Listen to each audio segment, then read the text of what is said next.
like replacing it? Like, no one seems to care. You guys ready? All right, guys. Call to order. Rankin City Council meeting July 8th. Roll call, Mr. City Manager. Mr. Scott? Here. Ms. Underwood? Here. Mr. Exley? Here. Mr. Blackwell? Here. Ms. Taylor? Ms. Riley? Here. So we're gonna stand for the invocation that's given by the Reverend J. Michael Finn with Rankin Global Methodist Church. And please continue to stay standing for the Pledge of Allegiance. Let us pray. Father, I thank you for city leaders who want to begin their meeting by seeking you, because you are a great God, whose mercy never ends, whose love knows no bounds, and whose wisdom guides us as we seek you. Guide these leaders of our city with true wisdom to lead Rankin in a way that honors you and blesses the citizens. In the name of Jesus, we lift this prayer. Amen. Amen. Pledge allegiance To the flag of the United States of America and to the republic for which it stands, one nation, under God, indivisible, with liberty and justice for all.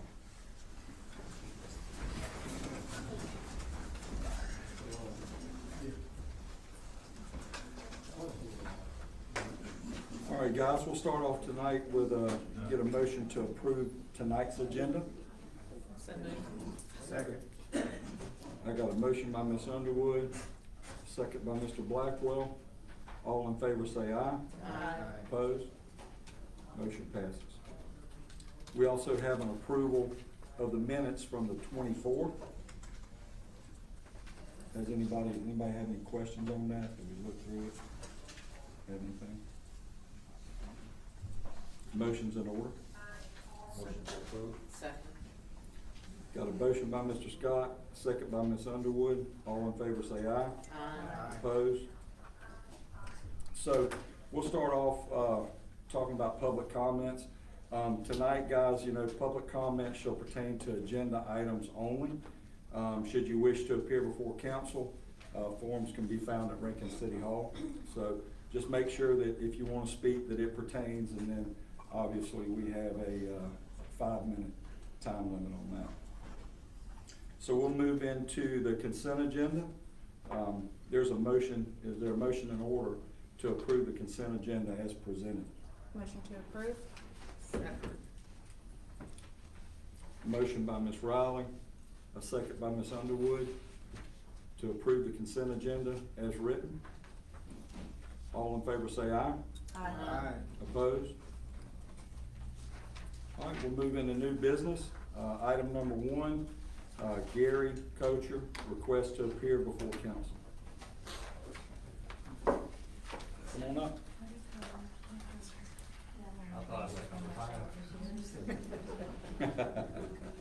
Evening, Council, Mayor. Yes, sir.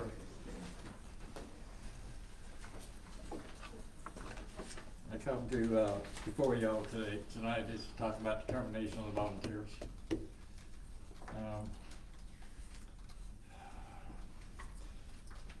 We didn't particularly like the way it was handled.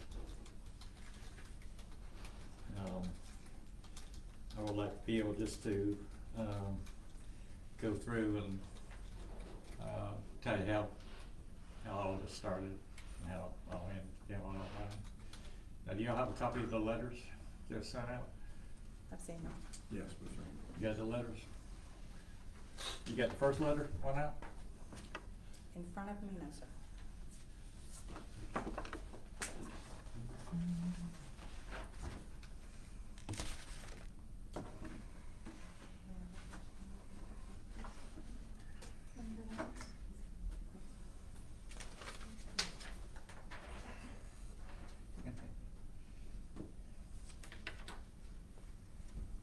Is this back up on Mr. Gary, or is this just a? I don't know how to put it on the big screen, I did that for y'all. That's fine. Do you want it on the screen? They say it has to be typed or something. Yeah, we did away We with don't have it. the overhead going down there. Huh? No, the only thing he can do is take a picture of it. Is that the first one that we did? Yeah. All right, I think I can find it. Okay. I make no promises, I'll work on it. Thank you, sir. Yeah.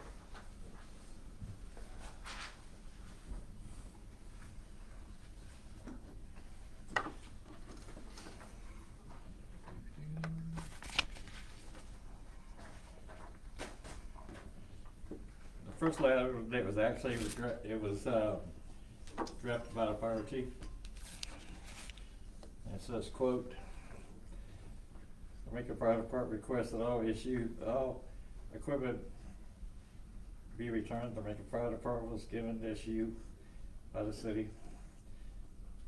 At the very end, he put down there, place will be dispatched to your house if you don't return it. I don't think that was fair what he did. It was uncalled for. It was not professional.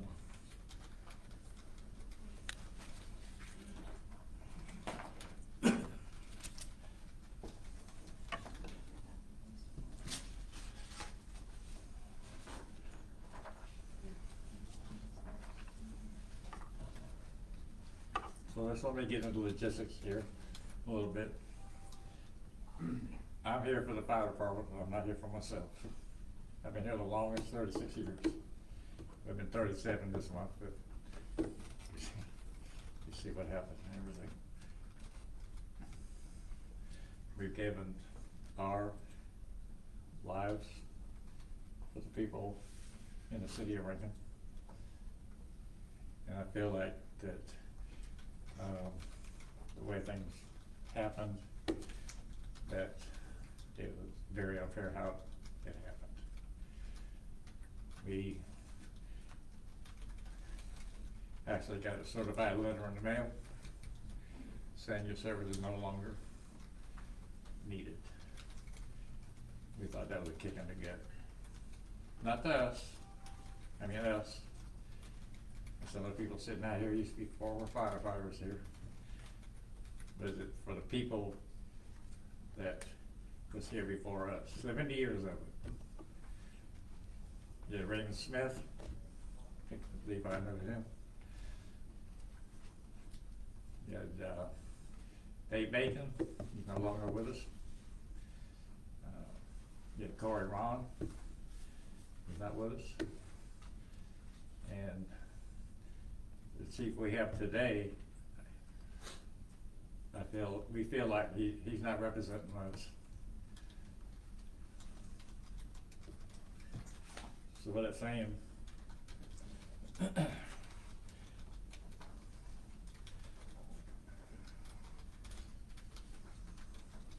you can tell I'm nervous because I ain't never had to do this before. Take your time. Take your time. But I will tell y'all, I'm very compassionate about what I've done, what everybody else has done here. It was a slap in the face for them to send us an email in the mail when we could have sat down, had a little meeting together, and maybe try to work this out, but they didn't want to go that route.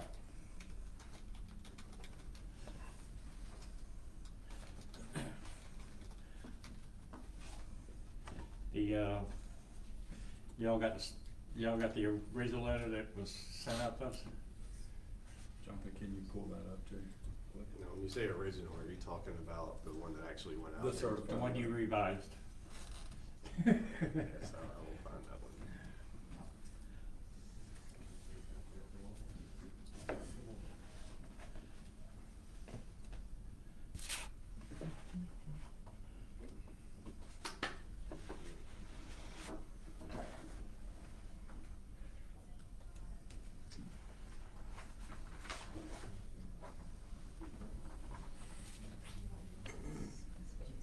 Those might be the same, yeah.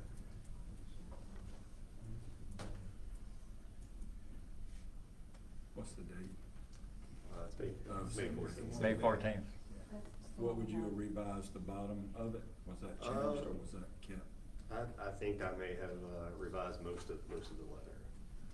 You did, probably about 90% of it, professional, thank you. You're welcome.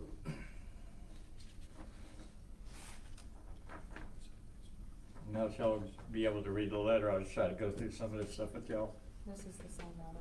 Did I must have. Yeah, I think this is Yeah, the same that's- letter. I think I pulled up the wrong one the first Yeah, time. that's the This same. is the one that went out. This is the revised. The one up here is the revised one. This, the one that, this, Police will be dispatched, that's not what. He said, yeah, they're saying that that was relied What on. was the certified letter? Gary, do you have a copy of it? Sir? You have a copy of the certified letter? Please. I apologize. Jonathan, if he's got a copy, we could take a snap. I've May 14th. I've got it. This is the copy I right pulled there. up the wrong one, I apologize.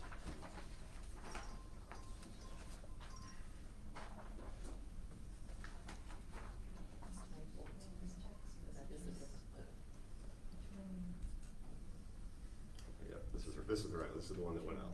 Okay.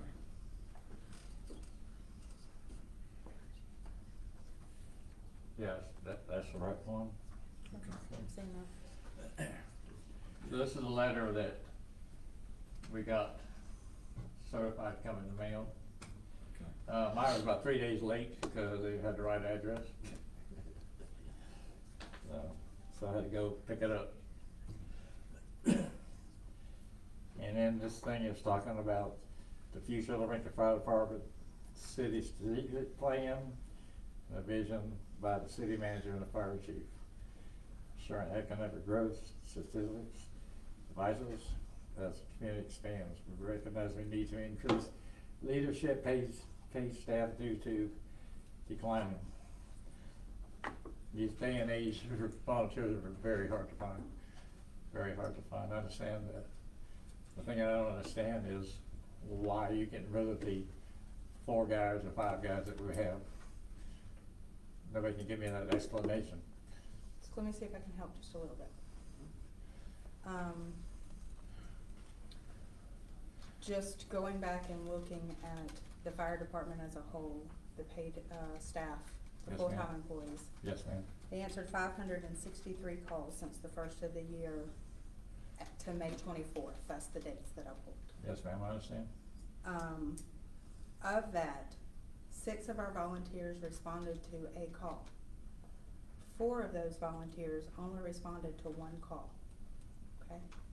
Okay, we'll back up a little bit now. 4 of those volunteers only responded to 1 call. Okay. You and Mr. Scott Right. responded to several calls, Okay, approaching 100 for both of you. yeah, That is still less than a fourth of the calls that the department received. For statistics show us that for every 3 volunteers, that is equal to 1 paid that's staff correct, you're position. 100% right. Okay? Mhm. We only have 2 guys that are actively responding. It's you Well- and Mr. Scott. I can blame the chief for that, because I've talked to him about trying to get a plan together. I showed him Firehouse magazine, what we can do to generate people. So it's not And just apparently he the, don't wanna talk about it. so it's not just the availability of the volunteers that are on, it's also the in-depth training of a paid position. We have to consider that as well. The end is with what?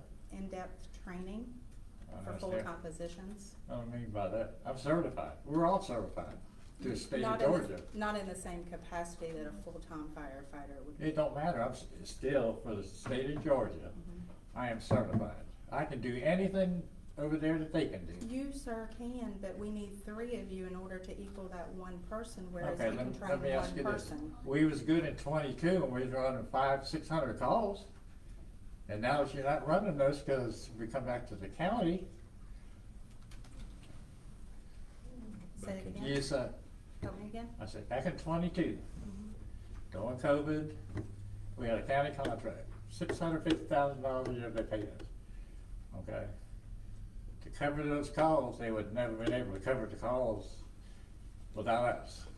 So we was good then, but now you're saying we're not good now? That don't make no sense. But I'm not saying you're not good. Well, That that's is the way, absolutely not what I that's the way said. you implement it. I did not, sir. Pretty much. I'm saying that if it takes 3 volunteers to equal 1 full-time paid position due to availability, not you're not good enough to do the job, you're absolutely, this city appreciates everything that you guys have done. I know that it doesn't feel that way because we're terminating the program. Yep. But we have to take into consideration the program as a whole. and if only 2 of our volunteers are responding, Yes, ma'am. how do we sustain that program? Hey, boots on the ground. That's what that's what he wants, boots on the ground. That's his motto. So I understand it's boots on the ground, and I hear some murmuring over here, and I will just say that there's resources that are allocated to you guys, correct? Some of you have vehicles that you take on Yes, and things like that? yes. So it does in fact cost the city money to maintain a volunteer program. Well, basically it does, because they pay us a stipend too, so that costs us money. We do pay a Okay. stipend as But well. see, I look at it the way you're looking at it, but I want you to look at it the way we look at it too. If Okay. we was good enough in 22, 23, and 24 to run calls, then why aren't we good enough now? Cause we're down to 2 people? I mean, two more people on the ground is a whole lot better than what he's got now. He can't hire. We did in fact hire. Well, he hired 1, but he's got what, 5 part-timers that work over there? Those are the ones that are filling the gap over there. I mean, I don't know how else to say that it takes so many volunteers to equal a paid position, and it did free up the resource to I hire agree that with you paid 100%. position. But to me, that does not give you the right to single us out because of that. What happens if we get some more volunteers down the road? Well, that's gone now, so I guess we won't. Like I said, the other stuff that's on there, I'm all for it and everything, it's just the way they want about it. The So letter- I don't disagree with you that it could have been handled. It could have been handled that way. Absolutely, don't disagree with you. And, you know, I asked the chief about it, and he said, they come from higher uppers. Okay, who's the higher uppers? Mr. Jonathan, or was it y'all? Well, we didn't vote on it. We didn't have a say. I would like to say something. The volunteer fire department has been the backbone of the city, by the way. We depend on them, they were committed, they were dedicated, and we knew that one day we would be at this point. When we realized we received a letter from the county that we had to pull back in from there, I think about a mile, something like that, we knew this day was coming. I found out the last minute about letting them go. I disagree with the process in which it was done. Something like this should have been handled by council with those individuals. But we're past that now. And, Well, not the really. thing is, it wasn't done decent and in order. There's some things By that no means. management should By do no means. and able to do, but we have to be careful because we don't know what's gonna happen down the road. We don't know what might run it. We I mean, always have to prepare for the future. I even- That's our responsibility. But, Gary, I understand where you feel, how you all feel. I feel the same way. I hate it that it happened like this. It was gonna happen, but it should have. Well, we knew eventually it was gonna happen. A preparation. But it should've went a different way. And I don't know what to tell you or how to fix it at this point. But we did appreciate, and we do, and always will appreciate. And Levi, you know, I've known you for years. You know, I mean, you're an honest man and everything, but still, the way everything happened. So I that's- don't think that's anybody what- up here can say that we disagree with you on that point, that the No, way that it not was at all. handled, it could have been handled better, not via letters, via meetings for sure, face to face. You deserve face to face. So I think that we all agree with that. That being said, I also don't know that it was council's place to vote on that. I think that we hire staff members to do a job, and we have to empower them Well, to do that job. I was hoping if you heard our side of the story, that y'all was kinda like, maybe override, to be quite honest with you. But I guess we're not gonna get that. override the termination of the program? Yeah. I don't think I can do that.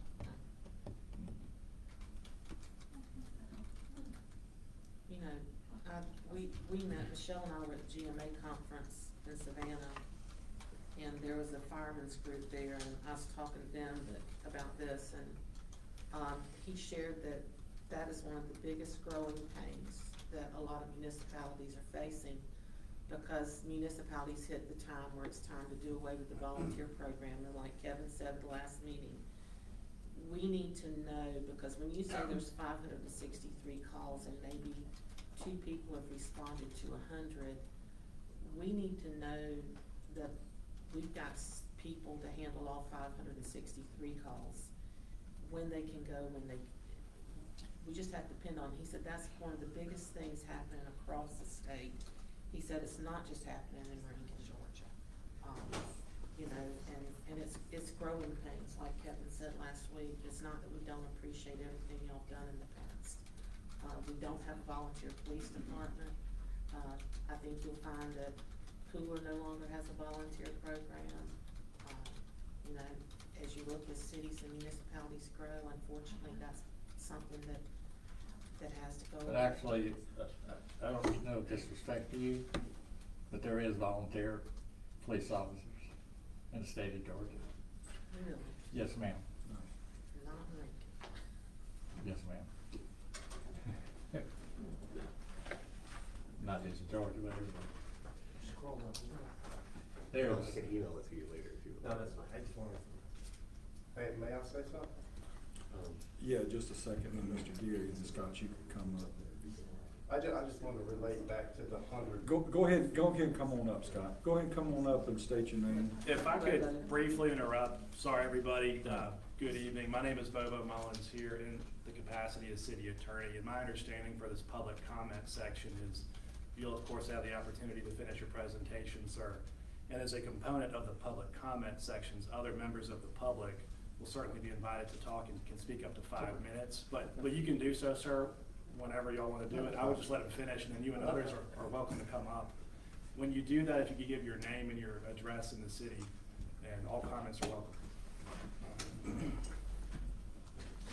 Another thing that hurts volunteers is we know, and that is in the program, and I keep referring back how they did what they did to us. Up here at the corner right here, 15th Street, there's a sign up there, said volunteer fire department on it. After we got our letter, those guys couldn't wait to go down there and put tape over the volunteer part. I asked Lou about it, and he said he didn't know who did it. 2 days later, they tear the sign down. That's the only sign that we got that goes this way to the fire station, because the fire station's not marked. I don't think that's the way it should have been. Taxpayers paid for that sign. Pay people didn't pay for that sign. I asked them who did it, who authorized it. They said, Mr. Jonathan authorized it, take it down. Is that true? I don't know. It is, I mean, I can speak to that. The sign said volunteers wanted. And on June the 11th, I got a picture from a citizen letting me know that that sign was still there. So we took it down so that there were no misconceptions about us actually having a volunteer program. Because it was right here, right here on 17. Well, what's wrong with just leaving the tape over the volunteer and leave it there so people know where the fire station's at? I apologize, Mr. Gary, not trying to be argumentative. The picture I got on the 11th, there was no tape over that, like it said volunteers. I got pictures of it. But yeah, so the picture I got did not have that over. I mean, just little things like that, just to irritate us, more or less. They took that down, they put tape over it, they pulled all the Rankin seals off the doors over the station, because they got a brand new patch coming. That's an insult. Now, I don't know what the remedy is for it. Somebody needs to be held accountable. I'm telling you, somebody needs to be held accountable.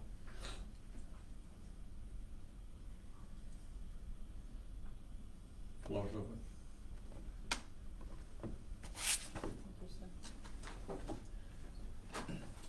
Thank you, council. Thank you, Gary. Make Sorry about that.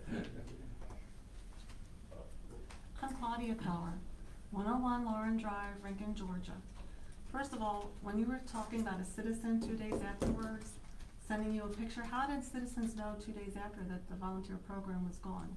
How was that dispersed to all the citizenry? Think on that. But then also I want to say, what you're saying about all of Georgia, no ma'am.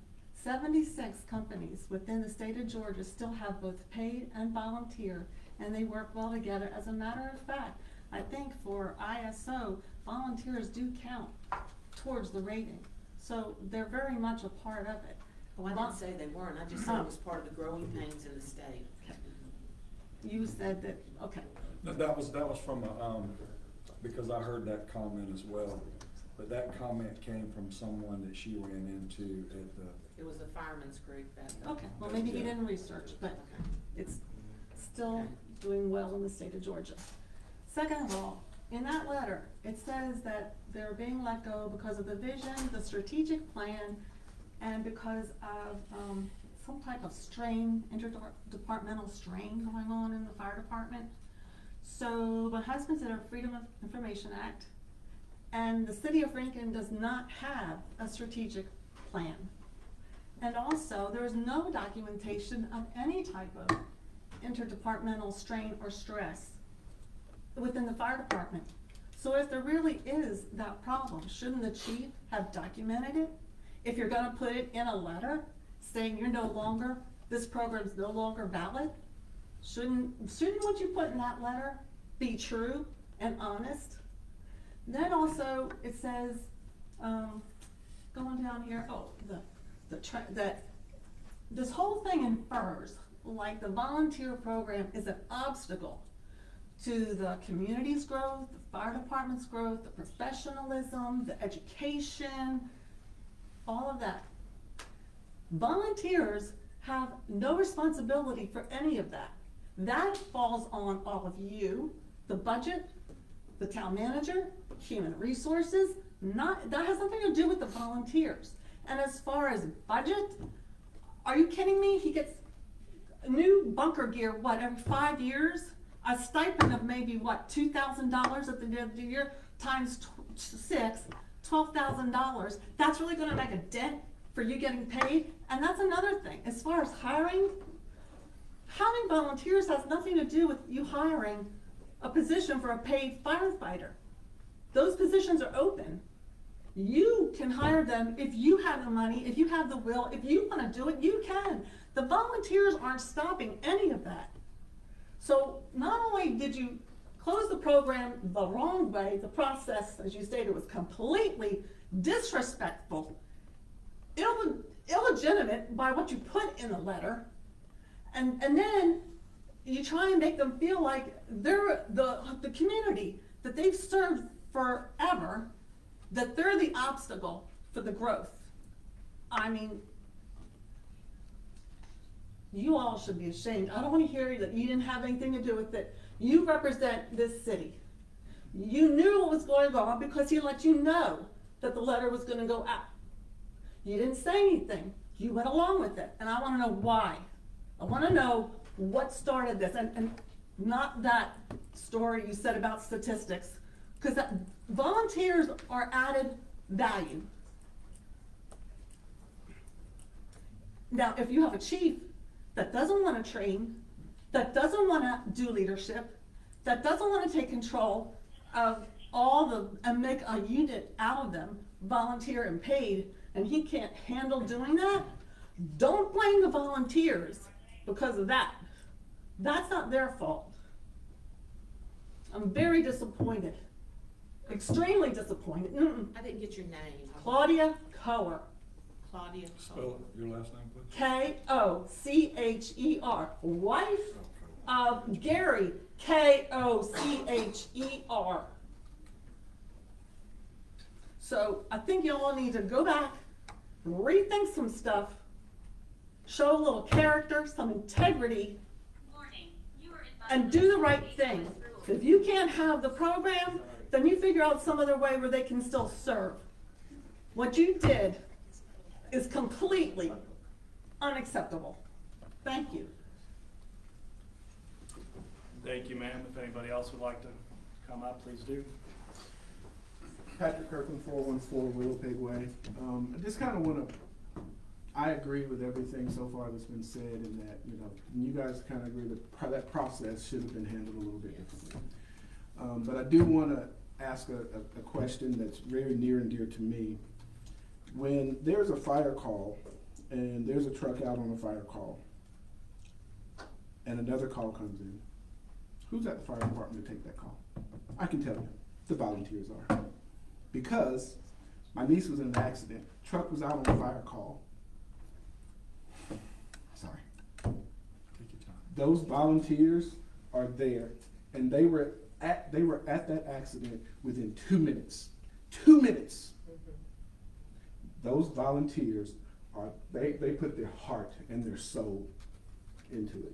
But what I want to know is what is being done if there's someone out on a call and there's nobody at that fire department. I gotta wait on Effingham County, and it takes them 16 minutes to get 3 miles down the road. How do I know that? Because they did a study a couple of years ago, and I saw it. That's what I want to know. That's what I think the city of Rankin residents want to know. We have a superb fire department. How are we going to keep and maintain that? How? That's fair enough.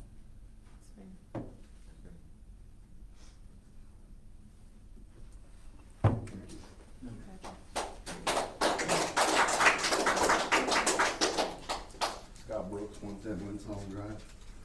I just want to say, a lot's been said. This 100 calls is baloney. Full stats. This gentleman and I ran 535 calls the past couple of years. For the year, we're talking, I well, pulled you this just year ran from May 100. to May 24th. I know, you're just talking January about, to May 24th. show the whole statistic. 534 calls that we had to leave our families, left my wife in the grocery store, different school events, because I put somebody else first, for free. When these other guys were running calls, you got another car, you got another call, you got another call, what do you do? You got 4 guys. You're having to rob Peter to pay Paul. So when you pull stats, pull all of them. So Gary, not Gary, Scott, how many calls do you think because only 2 of you are really running calls, so Right. how many do you think you ran from January to May? Because that's what we pulled. Scott, you ran exactly 100, Gary ran 81. And that's probably for the park, because we have came back in from the county, Mm-hmm. and Yeah, so Okay. just say January, so we come back. so you you still have June, July, August, September, so it probably would have cut back to 300 maybe this year, 400.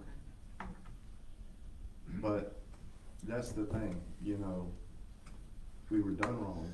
That's like me, you waking up in the morning, going, someone saying, hey, look, I know you've been here 35 years. You gotta go. And I know it's growing pains. We knew it was gonna come to an end eventually. How it was done was wrong.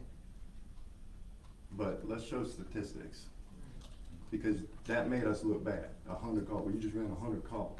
No. I'm very, from January to But May, a lot of I think people- 100 calls is A lot of a people pretty don't- high well, you were number for talking you about- and for Gary, and that's my point is you and Gary are running every call. The other 4. Where are the rest of the volunteers? Yeah, It's you I and mean, Gary. It's 2 of you. There's only 2 of you, in my opinion. Yeah, There's 2 of us. So- Yeah, You listen, misunderstood show my the- point. My point is to say that you guys are the ones the only ones who are doing the work. right, I mean, and a lot of people don't understand, you know, what is 100 calls? You know, it's a lot. That's a lot. Yeah, That's a The lot others of were one doing person, for sure. none, so Yeah. That was the point. Yeah, the point of that stat was nobody else was doing what y'all were doing. right, but So I we have wanted to 2 show the whole Basically, we picture have 2 volunteers. of what we provided for a year was over 500 something calls a Right. piece. Absolutely. And obviously, it's gonna cut back when we came When you in came back in. to the city. Right. Right now, you're at a slow season for the fire department, I tell you that right now, because school's out. Wait till the kids go back to school, the calls will start doubling. That's just statistics, says that. So if they're out on a call someplace, another call comes in, who's gonna take the call? That's where we came in, take that call.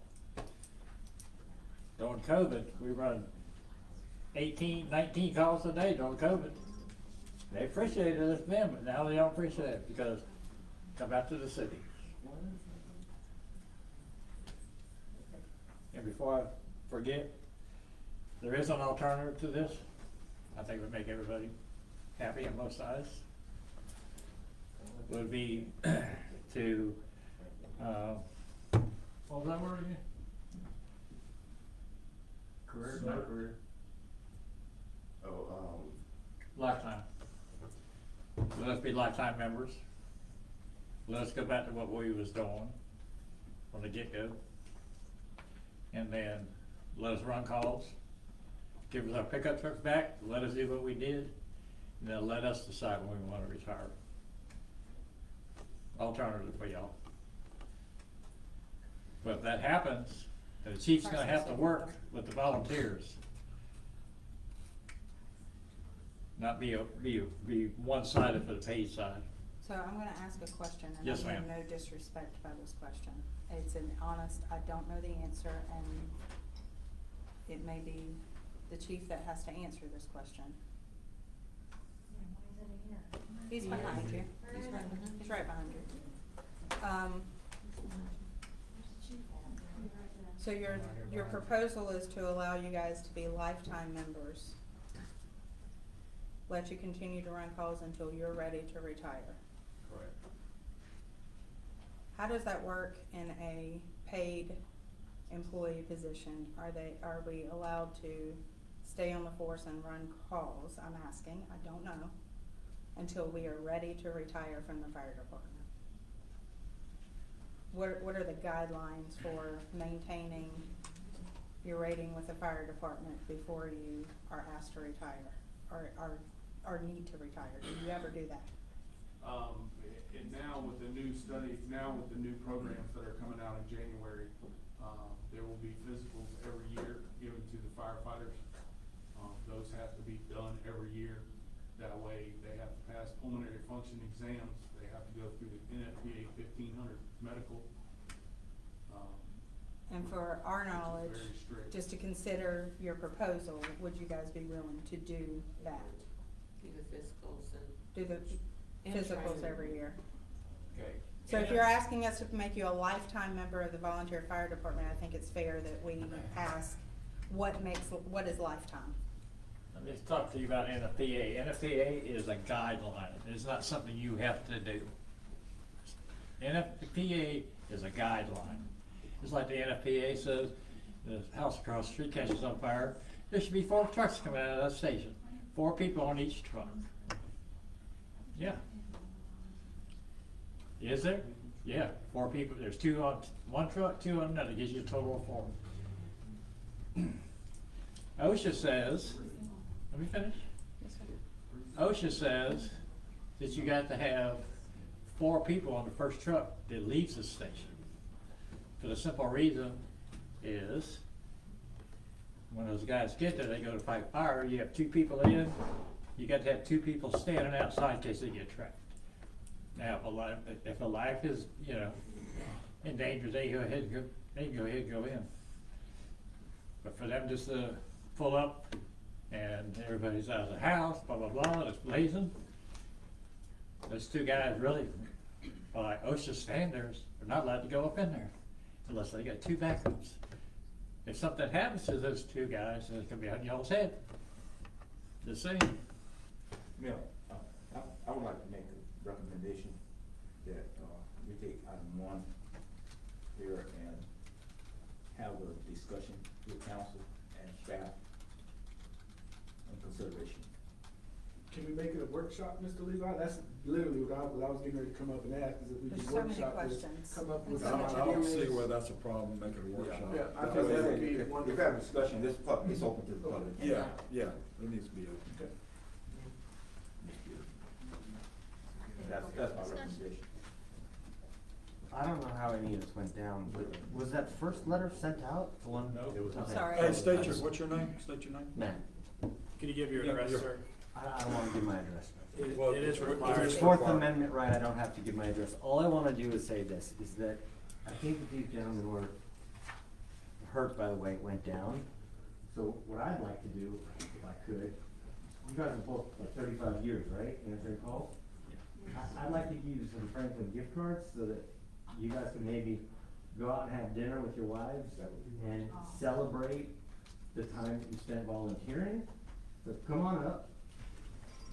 And I've got a couple of Franklin gift cards, and you guys can have a dinner or something, and I think there's 6 of you, so if you need a little bit more, I can leave you my number. But I appreciate the 35 years that you did helping the city. Thank you, sir.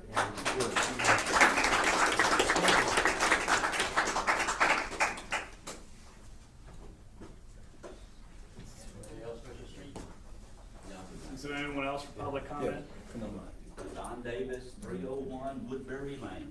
Thank you, sir. May I just, thank y'all for letting me speak. Is there any more volunteer firefighters in here this evening?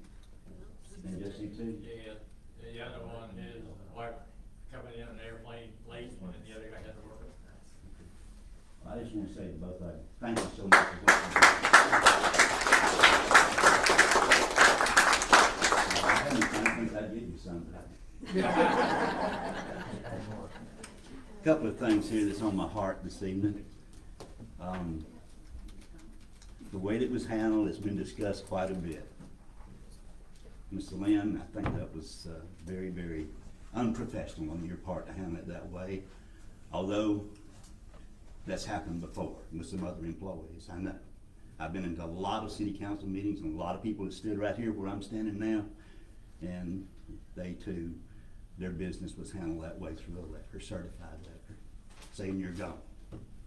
Don't appreciate it, and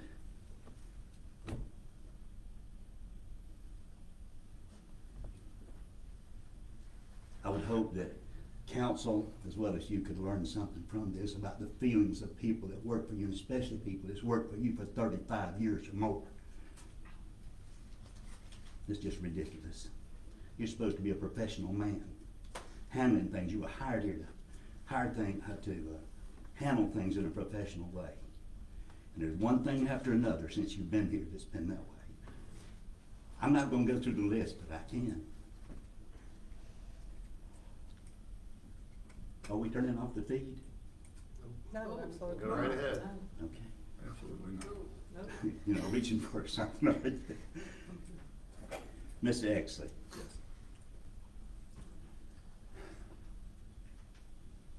You said in a statement that council didn't vote on this. Right. You left the impression y'all knew nothing about this was gonna happen. No, that wasn't the impression. That's the impression from the article. Maybe that's the impression you got, I mean, it's, but that's not what I told Barbara. That's not the intent of the conversation. I can tell you that. the intent, now, okay, right. so that's a little different than reading Oh, yeah. something that says city council didn't know anything about this. You're a pastor, right? Yes, sir. How many different people read the same Bible and come up with different meanings? Sir, I'm just asking you a I question. understand, no, I don't mind you asking that, there's, my goodness, how many denominations are out there? There's a lot of folks. That's right. A lot of So- folks out there, so- but this is a little bit different, Mr. Exley, you're not Right, God. Right. And we have to go on what you tell us, as being accurate. We want to believe in city council, we want to have trust in it. And you said city council didn't know anything about this, y'all, and tonight you said we didn't vote on it, which is a little bit different wording, would you agree? We didn't vote on it. We didn't. But that's different wording, would you agree? Right, that's different wording. Okay, Yeah. so leave a little bit different impression, but the thing is, you knew about it, you knew it was gonna happen, am I right? We knew that was a plan that they were talking about. Mr. Exley. We knew that was an issue. Mr. Exley, Yeah. you knew this was when it was gonna happen. No, I didn't know when it was gonna happen. Had no idea. They didn't tell. None of the rest of you knew when it was gonna happen? The date it was gonna happen, no, that it was gonna happen, yes, I did. Job is sending an email to every one of y'all. You Yeah. didn't? Okay, When are we gonna go out? Yeah, nobody's trying to tell But- anybody anything that's. But y'all are in charge of this thing here. Right. These folks are here because of city council. Right. I know they hire and fire in their own, with their different agencies, but y'all are responsible for these folks being here and for them making the proper decision and handling things in a professional way. This needs to stop in this city of Rankin, this unprofessional way of handling things. I mean, it's disgrace for people who's been in here for over 35 years to have to come in here like this. Now, I want to ask another question, because I saw another thing, I screenshotted it, several things, but I was under the impression that tonight, the reason why a lot of our folks came here tonight was because we saw that in this statement by the chief of the fire department, that there was gonna be an honoring of our volunteer fire departments tonight. Is that still gonna happen? Can I jump in here? We asked them that, they asked for it not to the volunteers asked for it not to happen tonight, so we can. Yes, sir. Yes. I told the chief 4 times He doesn't want to. that we weren't gonna do it because of the situation. Okay, I didn't know. That's all right, I appreciate it. Okay, but I just wanted you to know, that's one reason, we thought that there was gonna be an honoring of the, and so I didn't see anything different, and so I understand. My 5 minutes up, I so? apologize, yes, sir. It has That been was 5 our minutes. intent. Well, there was a lot of questions in there, so if you got a few more things to say, Mr. Davis, please say. I mean, you need to get it off your chest. Well, I do want to say this to you, Mr. Exley. I feel like there are some bad apples in the bunch, as you said, but it's not my wife, as you said. Just want you to know. Oh, Thank you. we're talking about. That's all right. It's fine. Thank you, sir. Is there anyone else who'd like to make public I comment? disagree with that. Thank you. My name is Ruth Bell, and I live in Guyton, and Gary Cover is my brother. And what are you guys going to do when it comes to parades, Freedom Park? Your volunteers always work that. Are you gonna take a paid person and put them out there and pay them to do that? Because you know our volunteers do a lot of stuff for the community, especially my brother. And he does a lot for a lot of people. And it was very bad the way that it was handled, and we all know that. I think they're owed a big apology from the chief, which I doubt he'll do that. But like everybody's saying, it should have been handled differently, and hope everybody here learns a lesson from that if there should be a next time. Yes, ma'am. But you're not gonna put a paid firefighter at Freedom Park for the July 4th, or the concerts are there, or when it comes to an accident. I mean, I've gone by many times to see my brother out there with this thing on, directing traffic, so you're not gonna have a paid fireman out there doing that. So they're very valuable in those instances. So I just kinda want you guys to kinda think about that. So thank you for listening to me. Yes, ma'am, we'll bring it up in our meeting. Are we calling it a meeting? It's a workshop, It's a so workshop. that way it's open to the In public. closing, Jeff, thank you very much for listening to us. Yes, sir. Thank you, sir. So the tentative agreement between us right now is y'all are gonna have a workshop on this about what we talked about. Yes. Yes, and we hope you'll Okay, attend all right, and when will I get an answer? after the workshop. Well. Do you wanna come to that? Yeah, I think we definitely need to get that out. I think y'all should. And We don't have all the information if you're not standing here telling me. Yeah. Like, And I we have no probably way of should have knowing that. some of the things you told me. We probably should have that workshop here, so that we got enough room that everybody can come in. Be fine. If that's it, I would like for, Lou and obviously city manager to have an opportunity to speak on it if they would like to speak on it. I can handle it. Good. Lou, you wanna go first?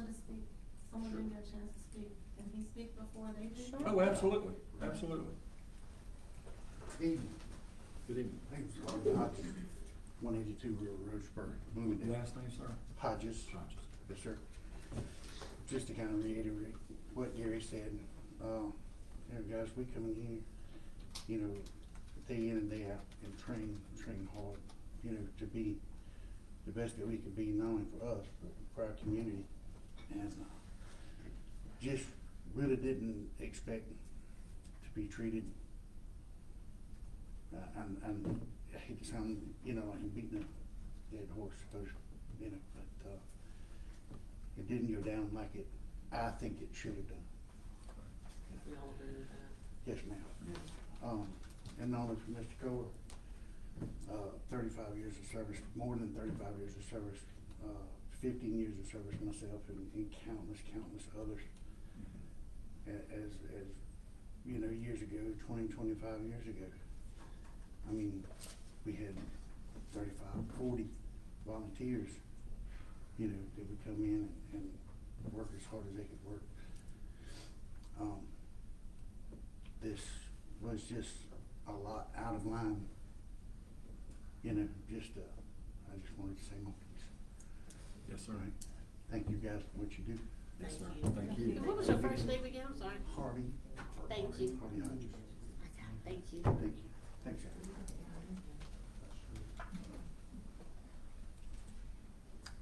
Lou.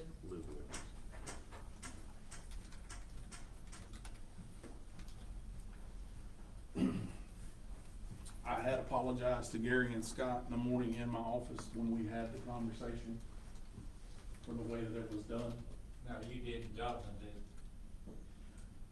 The day we had the meeting over here, you sat right there. Turn around and dress up. You sat right there in that corner and didn't say nothing, not a word. Hold on a minute. Gary, we'll go ahead and let him speak. Speak to us, please. Speak to us. In my office, the meeting we had in here that morning, Jonathan had agreed to personally apologize to all of them, they didn't want it.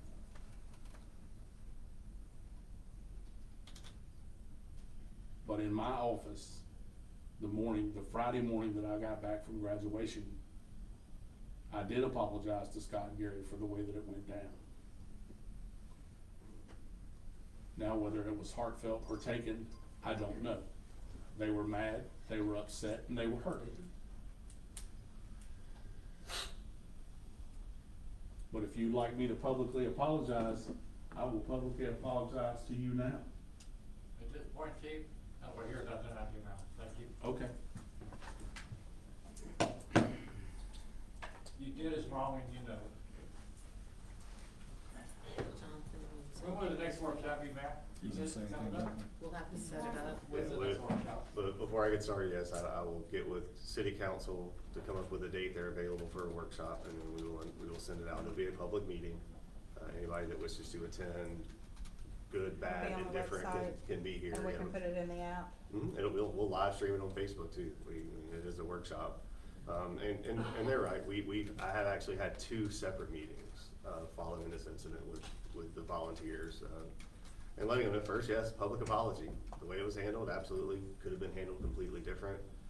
We did have a meeting, we stood behind the decision, I stood behind the decision to, cease the program as we know it. We did actually have a follow-up meeting as well, where they did discuss the lifetime, part of it. And because we're basing this decision based off the allocation, the resources, the growing the fire department, that didn't get us anywhere where we needed to be. It kept what we consider that strain on resources. So that's been the conversation to this point. So we, you know, as you all talked about, you know, it was a management decision. That process was coming. We did expedite that process to have that program end at the end of May. So that's where we stand. That was definitely a management decision, as they say. Not all decisions are the easiest decisions to make. This was definitely a tough one. But we do have to move the city forward, and that's what you all pay me to do. That's what you have a city manager to do. So if you all would like to speak on that in the workshop, we can give you all the information you need, and we can, you know, workshop it out, as they say, and figure out where we go from there. So, I just have one thing, Mr. Gary and, Mr. Harvey and Mr. Scott. Just one question, and you just think about this until we get into the workshop. Do you think it's the way that it was handled? If it was inevitable, I mean, I've heard that word tonight where it was gonna happen. If it was done in a more positive way, do you think that that would have been acceptable?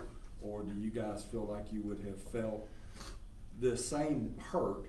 Obviously, you would feel the same hurt, but would it have not felt like a gut punch if it would have been done a different way? And you know, you don't have to answer that. I just wanna know, so when we get to the workshop, you know, everybody's got time to go home and think about it for a week or two or whatever, however long this takes. And just, would we have still felt the same way if it was done differently? Because I agree 1,000% that it was not done the way it should have been done. But if we would have done it the way that you guys may have thought it should have been done, would it have changed the way that you feel about the program ending? And that's, you know. Yes, I would agree to that. But we wouldn't even been here tonight for this. It wouldn't have got out to the public or anybody else. Everything's about emails these days, and I'm so tired of hearing about emails. All the chief had to have done was called his people in, sit down and let's have a little chat like we're doing tonight. But he didn't want to do that. He wanted to do it secretly. Secretly, the whole department knew about it. So if we, and again, and I don't care how long it takes tonight. I know y'all wanna move on, but I just wanna make sure there's another caveat to this whole thing. If we turn around and let's just say that we look at that lifetime situation, that's something that we all think about.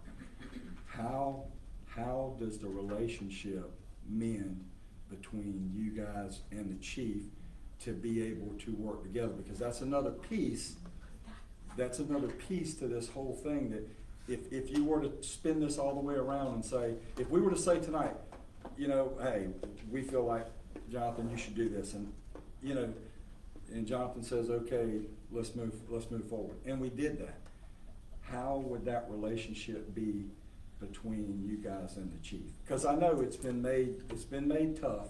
Yeah. But how would that relationship be? It could work, but he'd have to change his ways. I'm running a fire department over there. I think So here's the thing, we need to think about We're that. running in circles right now. Yeah. Yeah. We need to have this discussion. But the personnel side of it, we can't get into it until we realize where we're going. That's right. Correct, I understand. So we can. I know it's a personnel issue. I knew that. It's been a wrong. I mean, We it need to has see been a what we wrong, can do and to here's, right it. yeah. And we need to sit down and put it together, and then we need to know where we proceed from there. And that's a discussion that will be had then, because there's a personnel part. Yeah, It has so, to be- and something that, you know, we've said several times since the beginning of the year, and, we've all set it up here, is we don't know what we don't know until we get there. This is something that's never been done before. Correct. There's no policy or procedure in place. Was That's it correct. handled the wrong way? Yep, we all acknowledge that. Now what do we do going forward? The other thing is, you know, we don't have policies and procedures for a lot of things within our city. We have to expect that our people that work within the city are gonna do things because they simply don't have the right guidance, because this city for the last 30 years hasn't given it to them. That is a lot of what this council is trying to change. Like, we are all up here acknowledging that those things were not done and that those policies and procedures need to be put in place. We are actively working on it. We're gonna start seeing some of that really, really soon. But we really cannot go any further tonight with this. I agree. We have to have the workshop. Okay, Jonathan, we need to look at a date within the next week as possible. That's where I should, start there. And for the changes and policies and procedures in place, guess what? In 5 years, somebody will be here trying to do the same thing that we did 10 or 20 or 30 years back. So it's a growing pain. Something I would like to just say, that I would really like to hear about in the workshop is, I know that we've hired one that covers the volunteers that were there, but is that one person can't go on a call. If the truck is out and another call comes in, that truck can't go. How are we going to actually go out and be able to take care of the city of Ringgold? As we grow, there's gonna be more people, there's gonna be more cars. 9 times out of 10, the fire department is there before anybody. They beat the police there sometimes. So it's really important that we think about that and how we're gonna do that. Whether it's with a full-time firefighter or volunteers, I think we really need to think about how you're going to do that. And I know Lou is working at things, and I know Lou is doing the best he can. However, he might need some help from you guys to give him some ideas on how he can do that. I have some ideas, but I'll wait for the workshop. And we'll take all ideas. Perfect. One thing I could say before I go, I like to rub my mouth. One thing you could help with the fire department is funding. Fire department needs funding. We got trucks that break down all the time. You see what happened at the parade. Yeah. They're over 25 years old. And you don't wait until after 25 years to order your truck, because it's gonna take you another 5 to 6 years to get it. He needs professional people over there for his lease, and they need to get paid for it. And where the money comes from, I don't know. I don't know if it's gonna be coming from the big boxes that y'all gonna tax, or how, you know, how all that'll work, but they need some funding. Okay. Good point, Gary. Thank you. Very good. John, what point there? 23rd, is that 23rd, okay? what's it look like? Looks like the day we're gonna have a workshop. Yeah, let's do that. Kevin will be back. 6 o'clock. This, Kevin gets back the 18th, you got city. We can do 6 o'clock in this 6 room. o'clock. 6 o'clock here on the 23rd. And if I can just speak to something so that there's no misconceptions, it's kind of a technical thing, you know, Gary mentioned funding, no, you're fine, it's just, the way our fire department's funded, for everyone to know and for the public to know, it's what's called an enterprise fund. Essentially, it is a self-funded service, so every month, everybody that has a water bill in the city, whether a residence or a commercial location, will see a fire fee on their water bill. Very similar to our golf course, they are funded with what they bring in. We took an absolute massive hit for our fire funding when the county, removed that contract.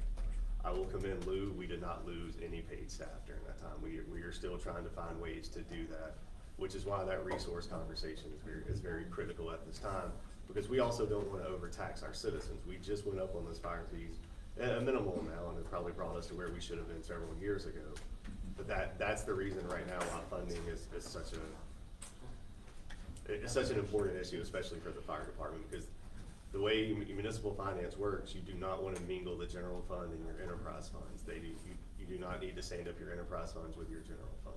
Right. If anybody's ever been a part of this golf course conversations, you want to make sure your departments are operating within the black and they're not a strain on your finance department, on your police department, on your parks department, all planning department. So you're kind of operating in a silo. A lot of fire departments do not operate like that. Ours does for what it is right now. So just wanted to put that out there for everybody to understand that funding conversation for the fire department. All right. Move on to new business number 2. Consideration of ordinance to rezone from zoning classification of light industrial and R4 to general commercial, a property known as parcel R2700005, located off of Georgia Highway 21. Ms. Lewis? Sure, so this is just a cleanup. This already went before planning, this is for the Lincoln Church of God property. It already went before the Planning and Zoning Board, came to council for a public hearing, first and second reading, but it didn't have an ordinance with it. So this is, after talking to Bobo, this was the right way to move this forward, to get the ordinance approved so that we can go ahead and update our zoning map. And this was just a little land swap between Greenland and the church. Right, this part actually, right, this cleans up the zoning that occurred as a result of that land swap. That's gonna be an order. Yeah, I have one question, and this may go to our attorney along with Ms. Lewis Clark. When we change some of this, like the zoning, and we combine it, we'll have to issue an ordinance every time, just about. It seems like that's what's happening lately. It would on the rezone, yes, sir. Insofar as it affects your maps.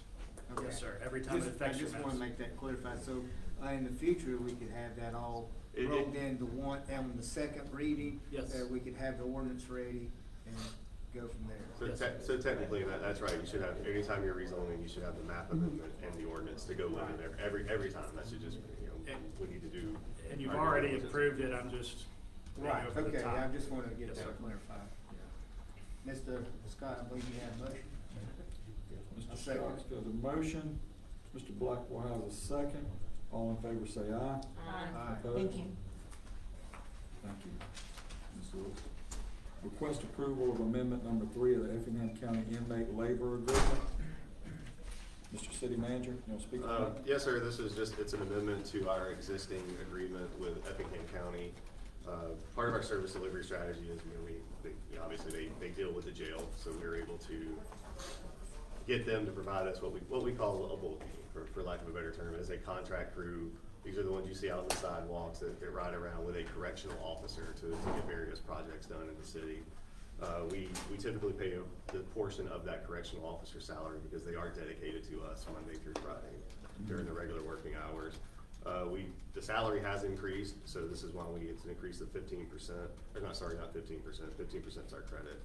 It's increased to $57,375, which we do budget. We were prepared for this. But this is just that amendment to pay that salary of that dedicated correctional officer that has to be here with that crew when they are on site. I make a motion to approve. Got a motion by Ms. Riley, a second by Mr. Scott. All in favor say aye. Aye. Opposed? Motion passes. Number 4 is approval of the City of Rankin financial policies. This is a very happy policy that I would to provide you all. Yeah, I mean, very, very happy one. You guys heard about this from the representatives from Davenport at the last council meeting. They went through these with you all to kind of show you this is putting policies in place that we have never had. To talk about where we go with our fund balance, how we allocate resources financially, and where we're able to be. This just puts all that down in writing, and how you do information and communication, purchasing, who's doing the procurement, where that level is of what reserve you all wanted to establish, which is exactly what we all talked about. Now these policies are just policies; they're not ordinances. So anytime we need to revise one, it comes to you guys for revision. It takes one reading. We can revise them pretty quickly because it is a living document. And we all know that the way finance laws are written, when somebody screws up somewhere, there's a new law that comes in that we have to comply with. So we'll be able to go in and change this one pretty quickly. I make a motion to approve. Before we got some questions. Rock it out. Okay. On this, does the city attorney review these policies as we implement them to make sure they're within the law? They will every time we implement. And I will say I have faith in Davenport that's what they do. But we will make sure our city That way, attorney. if we establish a policy that's out, say the state of Georgia's policy on city financing, that we're above board, Yes, we're doing the right thing. Under- The other one I had should incorporate that. Yeah. I think state law, it would supersede whatever. It does, that yeah. local have. So that should. So it'll always automatic. supersede. It'll always supersede it. For. And our current lady that's helping it out, Miss Whitney, Whitney. Yes, is sir. has she seen these policies? She has. She has worked with Davenport to get those drafts together. Okay. On one of those, I had a question Okay. as to the definition. So if you're looking at the bottom of the page, it's page 74. Receipt of goods. It sort of says if I ordered a box of paper clips and staples, I couldn't receive them.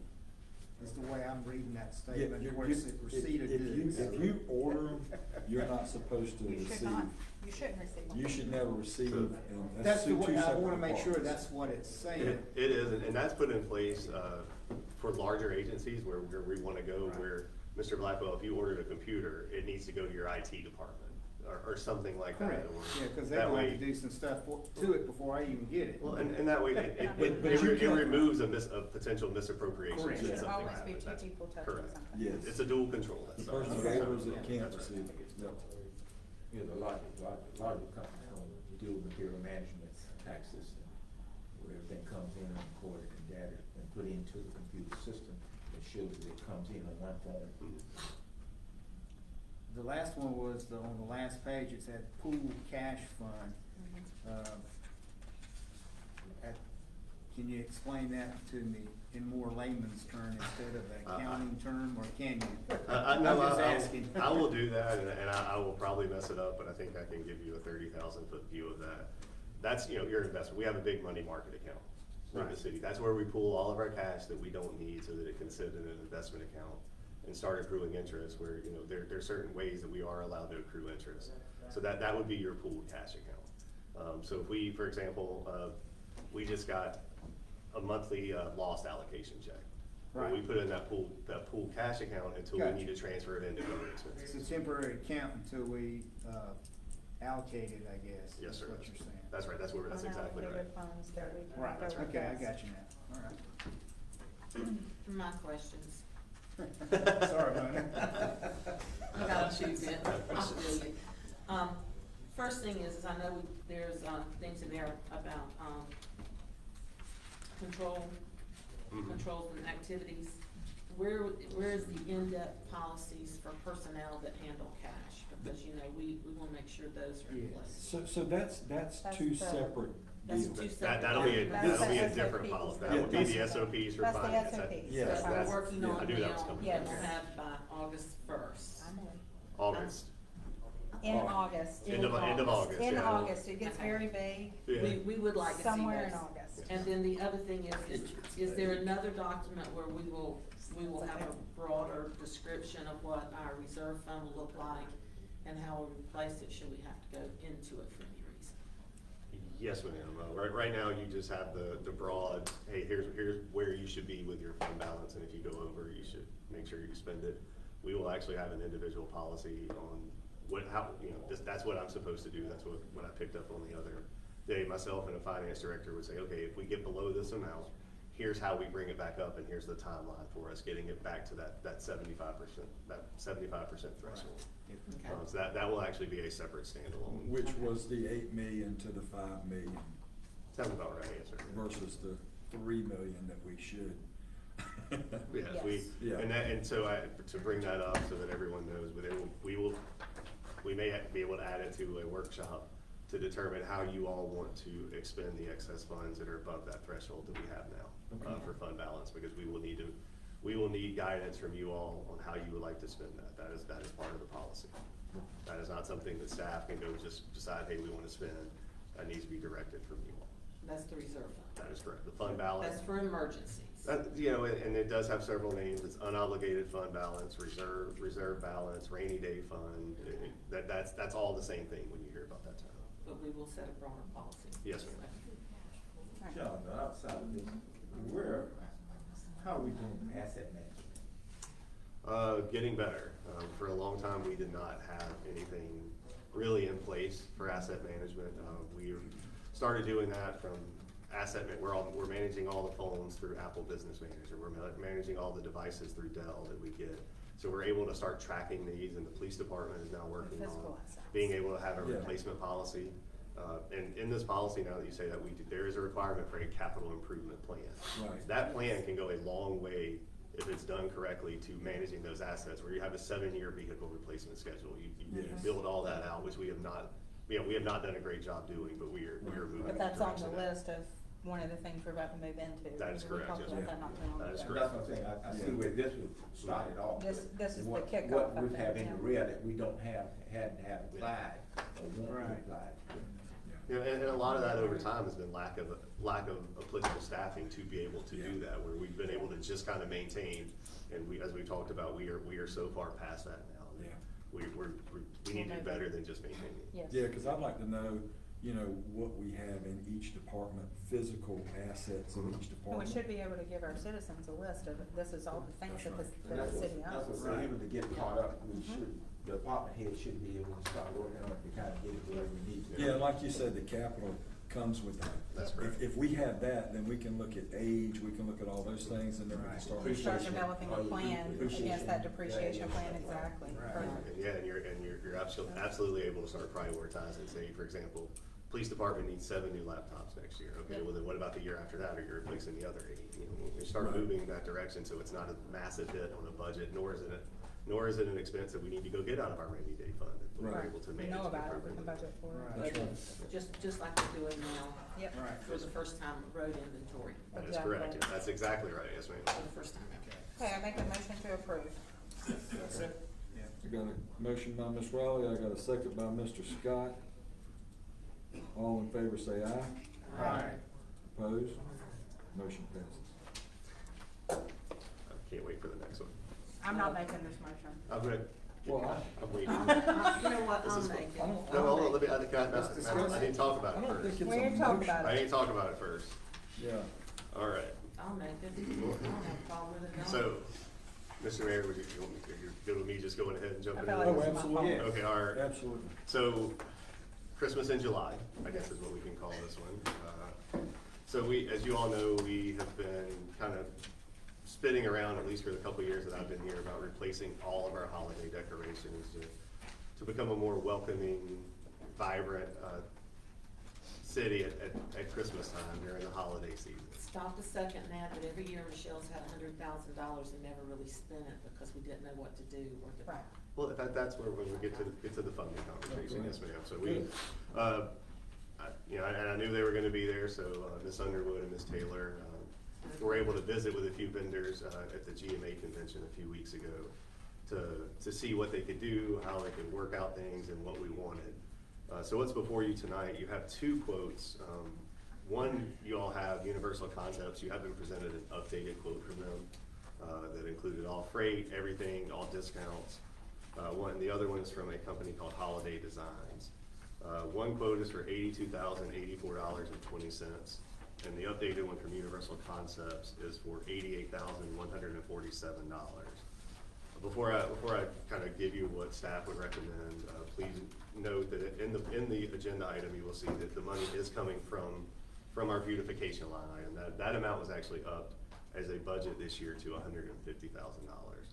So right now, there is an available budget amount of $120,266.96. That being said, I would like to recommend that we move forward, that you all approve Universal Concepts, for us to go ahead and place an order with them to purchase all new Christmas decorations from a tree to a sleigh to a welcome to Rincon train to ornaments to go on the tree to the base for the tree to new lighted ornaments on the light poles along Highway 21. These items coming in, they're all LED, they're all made of fiberglass. This is not an expense that we're gonna have to see again for, I would anticipate probably a decade. So there was some conversation, I'm sorry to interrupt, No, but there you're was some fine. conversation about taking the existing items that we have Yes. and having those reworked and putting those. Well, I don't know on. that we have to rework them, but with the count we have, we can take the old lights now and put lights down Fort Howard Road, 4th Street, and 9th Street, so all of our main corridors have some Christmas. Oh, Like the ones on the The ones we have now, Yeah, yeah. we will still utilize, and we'll try and decorate to full corridors. We met with a group of ladies that work with beautification, and Brandy was in that meeting. This also includes the tree for the revitalized park that's gonna be done hopefully in time for tree lighting Is the that- night of the parade. So is that 30-foot tree tall enough? I think so. Can you see it from Springfield? Probably. Honestly, it wouldn't, I would like it to be 40 feet. I mean, And the tree is designed, that was a kind of a The conversation. overall height of the tree will be 40 feet, once you consider the drum base and the stars. So- And if we get it this year and say we wanna go taller next year, you can increase it in 4-foot And, increments. You and can the buy company tax. that does this, Coca-Cola Company, I mean, they're a very well-respected company, they've been in business for 40 years. This is the same company that has the tree on top of the hospital in Atlanta? Yes, I mean, they're very well That respected. tree's been there for 20 years.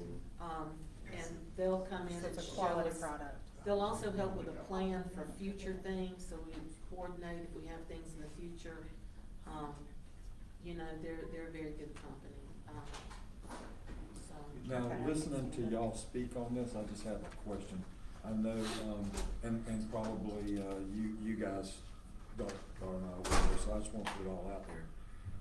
There has to be a place to store this, correct? Yes, and That's I've one of my talked to John. questions. Well, it is the one thing about the Universal company that I heard is they would also help us with that whole process of how we should store it, how it should be packed back up, you know, all those The type of things. education, so The that we take education. care of. And they let us know that today, it's 12 by 20 containers that they recommend that are ventilated.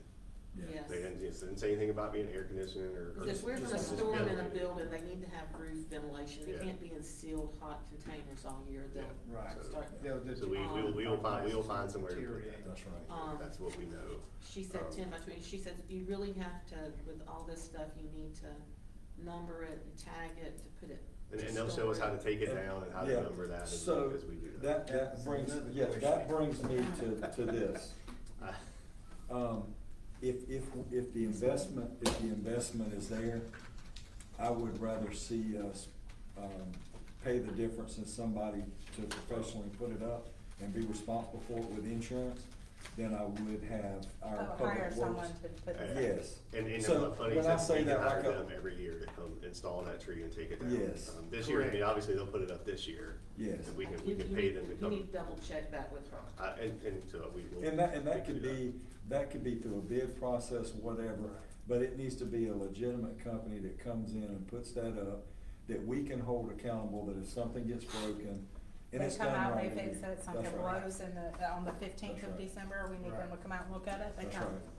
Yeah, so that would be the only. Comment on that is my brother, manages an interior landscape company in upstate South Carolina, and that's what they do every year for their customers, is they go in every year and install the Christmas trees, lightings, and everything, and they take it back down.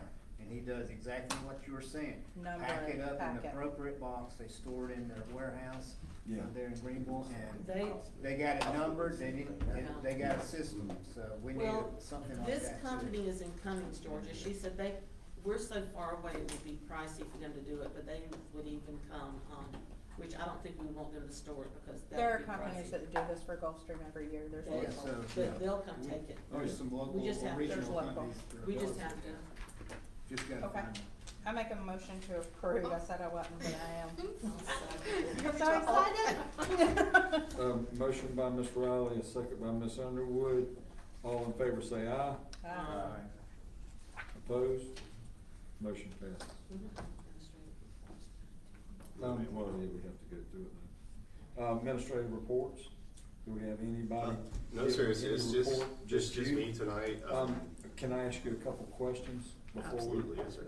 I just wanted to ask and see where, I know picket fences is moving along. Just kinda wanted to know where that is right now. Yes, sir. I did actually talk to Brant Herndon today, who's helping us coordinate with the Sharpley family. We're getting that, we need to get that approval. I did get the plan from EMC today that I'm forwarding to Omnitrax. Okay. And the contract for EMC to start their work and get everything ready so that we're ready to move forward. And Omnitrax had already reviewed the plan. They already reviewed it. This So is it's just a not formal, like, something this that's is gonna it. shock them and say no. No, sir, I think, and then from there, once everybody's in agreement while we're moving forward, our attorneys will get with their attorneys and draw up the language to, like, hey, you know, this is the city's responsibility, the city's gonna install it, the city will remove it if it's their problem, and move forward. So I still think we're absolutely on track to start moving dirt sometime next month. Okay. Right. And the other thing about picket fences is, I'm not sure if everybody knows, but we started our, community engagement. And, our community engagement went really well. I think Jonathan and them are already working toward, staff is working toward getting some of those things repaired that they asked for in the neighborhood that we identified while we were in there. There was, I know Miss Lewis took a lot of notes there, and there was a few pages of notes on derelict vehicles, you know, a lot of those type of items, and, I thought that it went really well. Yes, sir, and I know that our Public Works Department has been out there working on things. I know Ms. Lewis did take our code enforcement officer out there to show the things that we found, from the recreational vehicles to cars parked in the road, so they're making a presence known there. And we just look forward to moving into another neighborhood or community area. Yes, sir. So I thought it was really, really good. And I think we talked to Jonathan about going ahead and getting some, getting a guideline for how we'll move about the city doing this from subdivisions, HOAs, into communities that may be areas that don't have HOAs or subdivisions. Yes, And ma'am. work out a plan to try and get to as many of these as we can in the course of 1 year. Correct, and that would be coming to you all, yes, ma'am, that's correct. So we'll at least been on the ground in a neighborhood during the year. Jonathan, can you get some schedules, see where we are with Seventh Street?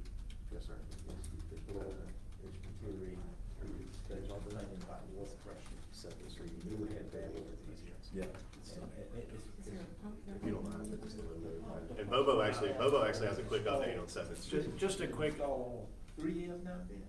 Something like The that. pump's been in place for 3 years and we still haven't completely done anything with it. I have a brief update on that as far as legal is concerned. We're still working on getting the right language on what was done. And we don't have that yet, but we're making the inquiries, and once we have that, we'll draft what is needed to handle the situation. So, And I think what Bobo was talking about, if you guys remember, is, okay, if there's a grinder pump, we're doing the title work and looking at the easements to make, like, hey, there should be something there where we can just go on the property and do what we need to do. Right. That's what we had to bring them in before we started running through properties. and rather than making assumptions and moving quickly, we're making sure we're doing it right. And I know Wes Ron in our office has been communicating with Ms. Lewis to make sure we're getting what we need done. So that's my brief update on that. So we should get a good update from Ms. Lewis whenever we do administrative Yes, sir. reports I will. at the end of the month. I will make sure that she's prepared for that, yes, sir. The other thing that, I wanted to talk about, I wanted to give a kudos to Joe. I will tell you guys something. Joe told me a date, and it was gonna be June the 26th. And he said June the 26th, that course will look great. And he was absolutely 100% on the money on July 1st when I went out there and looked at it. The work that he done out there is amazing. And for him to call it, that tells you that we got the right person in place. He knows exactly what he's doing. He knew how long it took to turn it. You know how long to sprig it. I think he shocked a lot of people. I agree. But I know that it's right now because it's gotten really quiet. And normally when things get really quiet, then Yes, sir. you know something's right, so. I will tell you on vacation, my son-in-law plays golf with a lot of people out there. He was getting texts constantly, we gotta come out here and play golf. This is the best I've ever seen LP. So everybody's bragging on it, so great job, everybody. And just while it wasn't on my report, and I can't remember the exact number, but I know for the month of June, there was roughly 8 million gallons of reuse used on that golf course. That's incredible. And as we move that out into the neighborhood, as we continue our plan, it's just gonna get better and better. And we talked about the number of members that we have now. I mean, we have doubled in a piece of that in the past 3 months. So that is, Joe's proved it.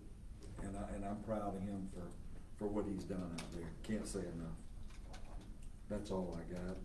You guys got anything, Jonathan? I'm sorry. Oh, I'm not I gonna see say it. add it to the list. I will not say that, because the list is like 40 things long. Is it that short? The compensation study, I know, is about pay and job descriptions and all that. But since it came up again tonight, while we're working on SOPs, could we get department heads, or maybe you're already doing this, to work on the failures they're seeing within their departments, the ideas they personally have to improve their departments? Are we allowing them to dream and show you areas they think we can do better? I've already asked all of them to give me a needs assessment for what they need for their department. And I thought I know that these guys didn't come on until after, but Ben can speak to this. I thought they did a really good job during their budget presentation of talking about their dreams, and, when they come in, it was this, and we might have narrowed it down some, but I mean, it was really good by the department. And you guys saw this during budget season. One of the things that I will always talk with department heads about is have 2 lists. That's right. Have a needs and a wants list. That's You may right. not get everything you want, but we'll make sure you get everything you need. And they all did a wonderful job. And it's been amazing. Jonathan, I think that sometimes what comes in between all that is, what do they need to succeed? Because our employees are doing great, they're all enjoying their jobs right now. It's a great place to be and work, and they all tell me that. But what do they need to succeed? Because if you're not succeeding in your job, you're getting frustrated too. So let's make sure that that's something, 'cause that's what we've told Shannon at the rec department. What do Right, you what need to do you need? succeed out here? So that too. Yes, ma'am. Guys, do we have a need to go into executive session? Yes. Personnel and litigation, please. Personnel. All right. Is there a motion? I'll make a motion to go in executive Move. session. Second? Got a motion by Mr. Blackwell, second by Ms. Underwood. All in favor say aye. Aye. Opposed?